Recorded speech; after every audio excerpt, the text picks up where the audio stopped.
Mm-hmm.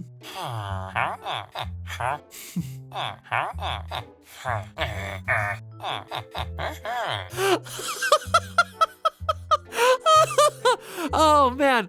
Oh, that is a funny joke. Oh, man, that was a good one. Oh, no. It was just a funny joke!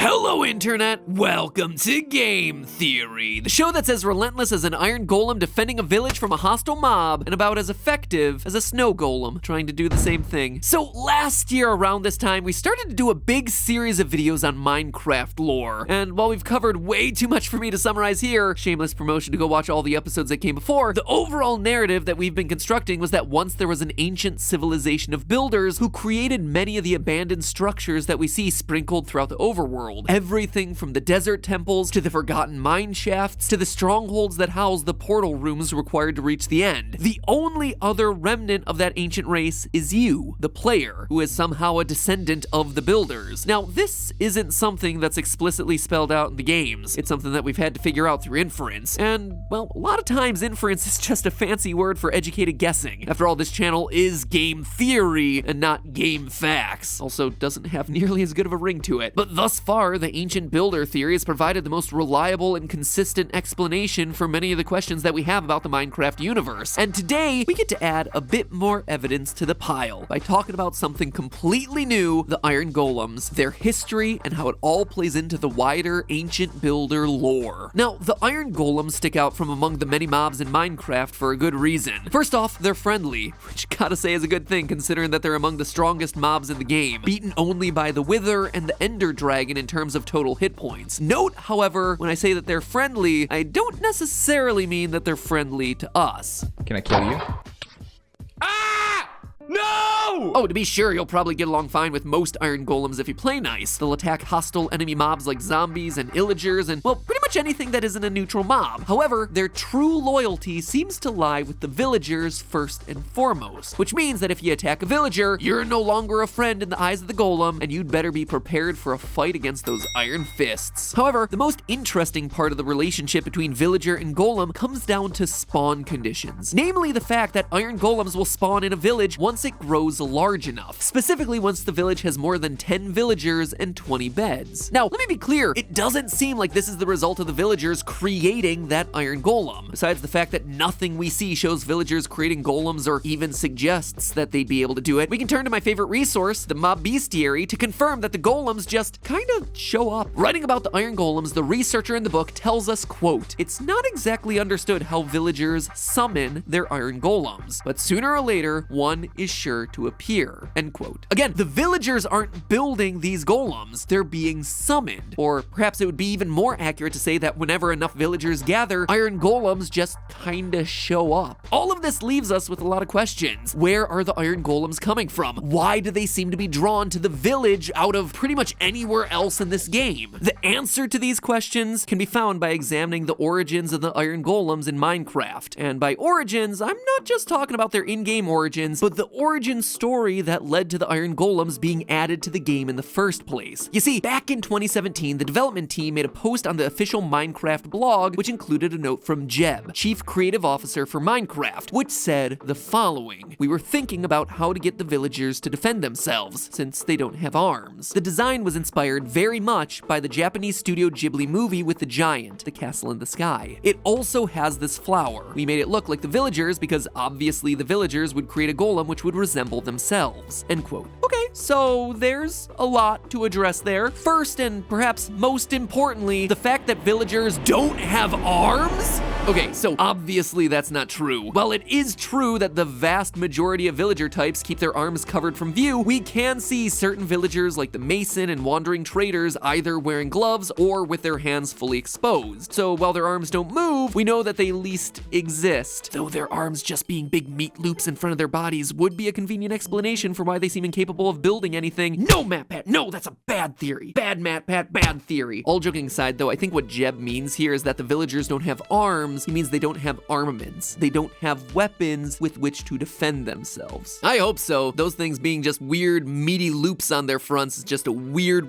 thought. No, what I want to start with here is the Studio Ghibli reference. Jeb specifically calls out the 1986 animated film Castle in the Sky as a key inspiration for the golems, and after watching the movie, you can immediately see how. In the movie, there are these giant robots with distinctively long arms, very similar to the robotic, long-armed design of the Minecraft golem. But the similarities are more than just visual. In the movie, the robot has an iconic moment where he offers a small, delicate flower to a little girl, which is the exact same thing that the Iron Golems do when they offer poppy flowers to the villagers. So already, you can see that we have some visual similarities, some behavioral similarities, but the most interesting comparisons, and the ones with implications for Minecraft's lore, actually happen when you look at the story of the movie. The movie revolves around a legendary floating castle built by a long-forgotten ancient civilization, and not just any ancient civilization, but one that had highly advanced technology far beyond what the surface dwellers have in the movie's modern times. The robots are one such advanced creation, protecting the innocent creatures of the castle, now mostly deactivated and only being called to action when the civilization or innocents on board are being attacked. We join a young girl who comes to learn that she is a descendant of this long-forgotten race. As she explores the castle, we learn, along with her, that the castle's power seems to stem from one giant magical blue crystal in the center. Though we're never told why the castle's abandoned, early drafts of the movie said that the civilization became dependent on their technology. So dependent that they became physically weak. When a disease breaks out, it kills most of the population and results in them having to abandon the city. Oh yeah, and there's also a lot of mining in the movie, as well as cube-shaped blocks. I mean, there's more to the actual plot than that, but that's the bulk of what's important to today's theory. And honestly, a lot of that summary sounded pretty darn similar to what we've been seeing in Minecraft. An ancient race with advanced technologies is forced to abandon their creations when some mysterious tragedy hits. This ancient civilization has some connection with magical blue crystals, which in Minecraft would be lapis lazuli, which we've been seeing playing a more and more important role in these theories. In both the movie and in Minecraft, we would presumably be in the shoes of a descendant of this ancient race of people. And lastly, we're presented with giant robots with long arms that were built as a defense mechanism but lie dormant until members of the ancient civilization return or innocent lives are put at risk. And let me just focus on that last part for a minute, because the way that the Iron Golems seem to spontaneously spawn doesn't make much sense if you assume that they're just being built every so often whenever enough villagers are gathered together. But it makes a lot more sense if you assume that these Iron Golems were constructed ages ago and are somehow now being awakened or reactivated in the presence of the villagers. If this were indeed true, the golems would be a defensive measure built by the ancient race and waiting to be called to action. But then how do we explain this? Going back to that Jeb quote from earlier, we made the Iron Golems look like the villagers because obviously the villagers would create a golem which would resemble themselves. This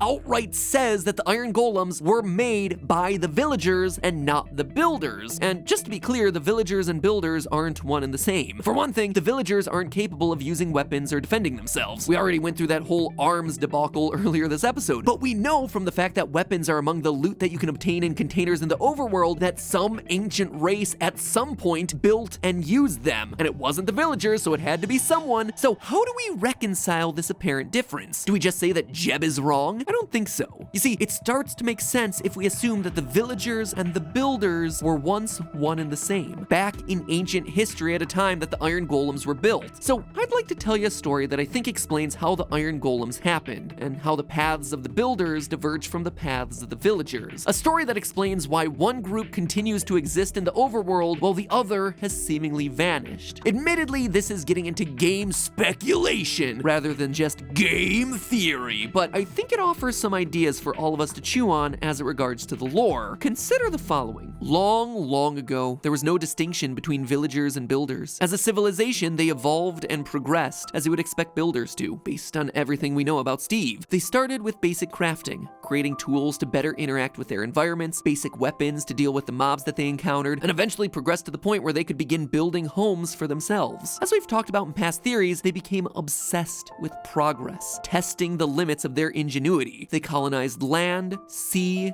desert, jungle. When they conquered all parts of the overworld, they needed something more. They started to explore the nether. Obsessed with progress, they even experimented with giving life, eventually giving rise to automatons, the Iron Golems that we see today. day. And the Iron Golems were game changers. While the builders' existence had previously been nomadic by necessity, fleeing and leaving behind their houses to start new ones whenever they were pursued by a threat too powerful to take on directly, the Iron Golems were more powerful than all other overworld mobs. Not only could the builders now stay in one place and build villages, it was no longer necessary for them to carry weapons everywhere in order to defend themselves. After all, why waste the time to make a weapon and learning how to use it when you have a super strong golem to defend you with punches that can inflict way more damage than your sword ever could? Fighting became less necessary, and so the villagers no longer taught themselves how to fight. This was the start of a divide within the community. Certain people saw building only as a means to an end. You encounter an enemy, so you build a weapon to defeat it. You need a place to live, so you build a house. As the old saying goes, necessity is the mother of invention, and once they had built up a sustainable life for themselves, complete with golem protectors, the need to continue to invent was just gone. These people were content to simply live with the level of technology that they had. But not everyone was content and willing to stay complacent. Others longed to continue striving further, to continue to build and invent and discover new technologies just for the sake of discovery, or for the sake of giving them the tools to protect against threats they might not even know about yet. And it was here that the paths of the two groups diverged. One civilization suddenly became two. As some stayed behind in the villages to maintain a simple life as villagers, others went out, looking to explore the limits of human potential, forever looking to build the next great thing. Over the generations, the villager community, complacent in their livelihood, would grow to forget the secrets of building. Those skills would eventually be replaced with local trades: farming, masonry, butchery, baking. Meanwhile, not content with building mere simulations of life with the robotic Iron Golems, the builder society pressed onward, pushing their limits even further, conducting experiments that, as we discussed in a previous theory, would eventually result in the creation of the Wither. And it was here that their catastrophe struck. Much like the civilization in Castle in the Sky, the builder society had created their own worst enemy, a foe even more powerful than their most powerful Iron Golem protectors. The builders were doomed by their hubris, forced to flee to the end, eventually evolving to become the Endermen. And the complacent villagers would continue to stagnate, living on to this very day certainly, but having long forgotten the building skills that they once had. Though they don't possess the ability to build those Iron Golems themselves anymore, they nonetheless benefit from the foresight of their ancestors, who built legions of the robots back in the day as a defense system, programmed to protect them and attack any who threatened them. Those iron robots still walk the earth to this day, following the instructions that they were programmed with all those eons ago, while the people that had the drive and ingenuity to create them in the first place were eventually undone by their own pride. It can be easy to look at the Minecraft villagers and wonder why it is that they're able to survive despite the fact that they seem to be defenseless and incapable of basic building. But that is the very thing that's allowed them to live to this day. They lacked the drive and ingenuity of their forefathers, but that protected them from falling victim to their own creations, allowing them to survive the more grisly fate that befell the builders who weren't content with the simple life of a villager. Anyway, like I said, it is a lot of speculation, a fun personal headcanon to try and connect some of these dots. But regardless, it's very interesting to me that Jeb would outright say that the villagers built the golems despite us never seeing them build anything ever in the games. The only way for that to be true is for the villagers to somehow forget the skills over the generations. Anyway, give it a think and let me know your own personal theories, and I'll keep looking. I've seen some really good stuff appearing about the Nether over in the Game Theorist subreddit that I'm currently researching, so more on that one soon. But in the meantime, remember, it's all just a theory. A game theory, along with some game speculation. Thanks for supporting this channel and for supporting today's sponsor, NordVPN. Like an Iron Golem protecting villagers, NordVPN protects you every time you use the internet. Why use a VPN, you ask? Well, for one thing, a VPN encrypts your online life to ensure that you stay anonymous. Using Nord, you get double data encryption for increased anonymity. So imagine if this Kuiper were someone trying to get at your private information, represented by this house over here. Boom! Private information suddenly scattered to the winds. But now we run the same test, except this time we have NordVPN as represented by this wall of obsidian. Boom! And look, your house of private information is protected thanks to that solid wall of obsidian protection provided by by NordVPN. And best of all, while you're staying protected, you're also staying fast. VPNs get a bad rap because they slow down your internet, but with NordVPN, you have unlimited bandwidth, which means that it's not slowing down your upload and download speeds, which, is kind of a big deal for us creatures who live online. Speaking of big deals, by the way, I've also talked a lot in the past about how using Nord unlocks websites not available in your part of the world. Like, say you want to watch what's on Netflix Japan, because let me tell you, it is very different. Shazam, The Dark Knight Rises, both available in Netflix Japan and not in the US. What would be impossible for you to access outside of Japan is literally only 2 clicks away if you're using Nord. And all of that is just scratching the surface. If you like NordVPN, you can also easily integrate NordPass, their password management system, which is quick to set up and gives you the final finishing touch of security online. I know, you can be honest with me, you've all been using the same 3 passwords for pretty much every site you go on, because let's face it, that's all you can bother to remember. But now you can make secure passwords that are really complicated and stop having to worry about remembering them, because NordPass remembers them for you and then protects them. They take those really complicated passwords, throw them in the vault, and then they're just there for you to roll out when you feel like it. It's actually an incredibly great additional service. In short, Nord is awesome. They've been an amazing partner to us over the years. They've been an amazing partner to their clients over the years. And right now you can get Nord for 68% off a 2-year plan at nordvpn.com/MatPat. MATPAT. If you use the code MatPat as you check out, you also get 1 extra month of NordVPN absolutely free. That is less than $4 a month for a global unlocked internet and peace of mind protection, which I gotta say, in 2020, both of those things are pretty darn important. That's nordvpn.com/MatPat.